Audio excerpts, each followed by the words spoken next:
Good day and welcome. Today we're going to be covering Ribrianne in honor of Valentine's Day. I thought it'd be appropriate to cover the three Maidens of Love. So here we go, Ribrianne.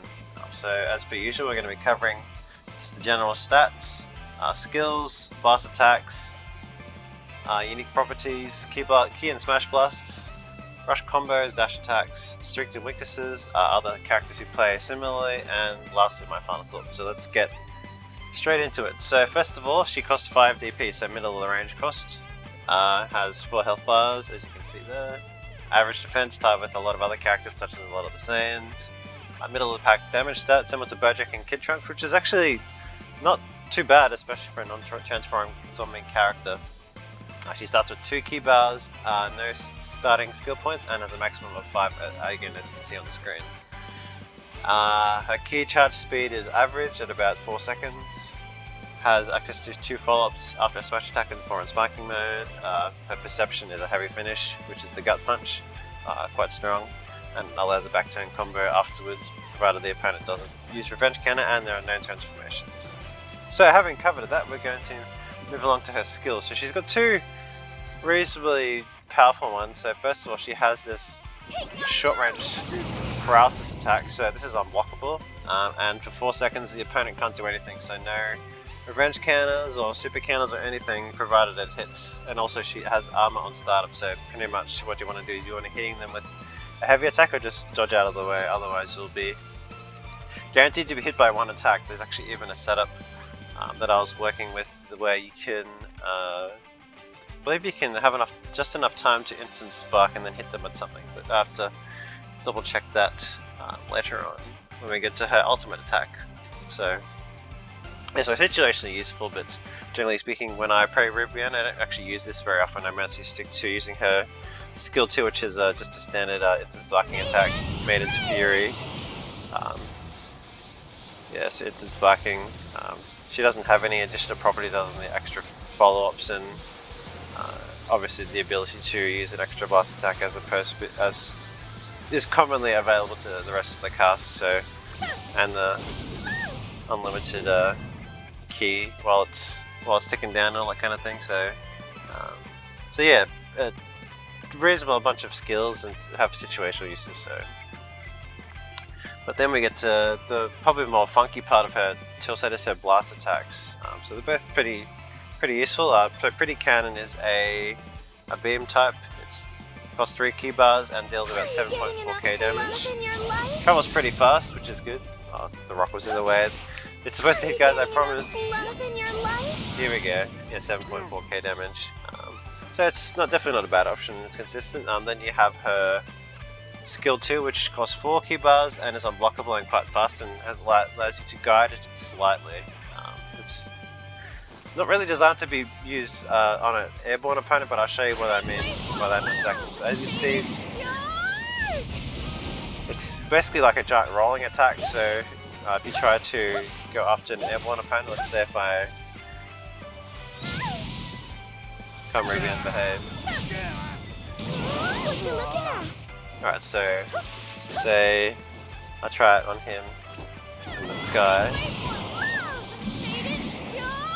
Doesn't work very well because they pretty much have to stand still or you get lucky and hit them. So pretty much you want to be using this if they're on the ground or if they're very close by, otherwise it's just likely to whiff and you've just used up 4 key bars for nothing. So, but again, you know, being unblockable is never a bad thing, and it takes them quite a while to recover, so you can normally charge a bit of key afterwards, so it's not bad. And that also deals 7.8k damage.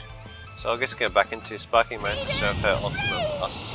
So it's another rush attack, so it's not guidable, but it deals about quite decent damage. It looks really cool, so Ribrianne. There we go. Becomes giant and just proceeds to beat the absolute tire out of 417. Yeah, so 17k damage, which is pretty good. I think it's a little bit above average even for some of the transforming characters at that cost, so it's definitely not bad at all. So yeah, that's all her blast attacks. Next we have her just general unique properties. So as I showed up before, so she has one access to paralysis through her skill 1, and then you have her smash key blast, which also paralyzes, so that's 2 sources of paralyzation. And also, you know, this also is unblockable, so technically that's 2 sources of unblockables if you combine that with her thing. So paralysis and unblockable kind of cheese, as some of the player base has been referring to it, might be some of the things that she might be categorized by. I think she's pretty strong even without the cheese, just, you know, the fact she could paralyze so easily is quite powerful. So but again, I think, you know, just general purpose attacks in that are pretty decent. So instead of the standard like smash key blast where they travel pretty fast, she has her slower but paralyzing. So it lasts for about 3 seconds. Oh, as I forgot to mention before, so her skill 1 actually paralyzes for 4 seconds, which is 1 second above average, again allowing some specific setups so you can paralyze and then go into do some funny things. So if I want to do this, if I space it just right, I can do that, and then Maiden's Rage. Just do this. So actually max range, Maiden's Rage.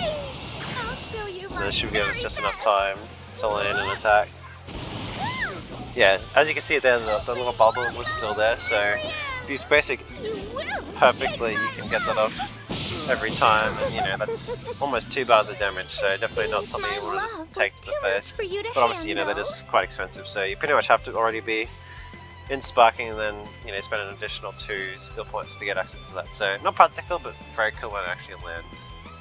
And again, you know, she doesn't have any fast, long range attacks since they're replaced. So I guess it's a bit of a side grade expert, you could say, since, you know, that's much stronger up close. Excellent for, you know, punishing those who might be pressing buttons at close range or trying to perception and that kind of thing. So, but now we're going to get to go from the mid to long range now back to close range. So her rush combos and dash attacks. So she's actually pretty diverse. So she has Key Blast Cannon on the first follow-up, which is always good, can't be vanished. Heavy finishes, which is always excellent, means you can jump behind and do whatever you want after that. Rolling hammer to turn them around. Actually, wait, no. Another heavy finishes, there you go. Oh no, heavy finishes. There we go, rolling hammer to turn them around. So, if yeah, decent option, especially when you want to back turn them, or you can use it to turn them around twice and then just continue the combo, but it's not always practical to do so. I'm going to quickly show off the basic general combat you want to be doing. So dash behind, charge heavy, and then go from there.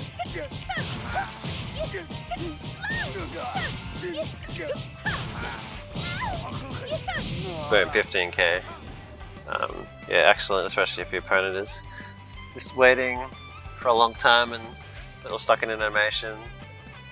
But I'll, again, as per usual, I'll have the combo notation that listed in the description as per usual.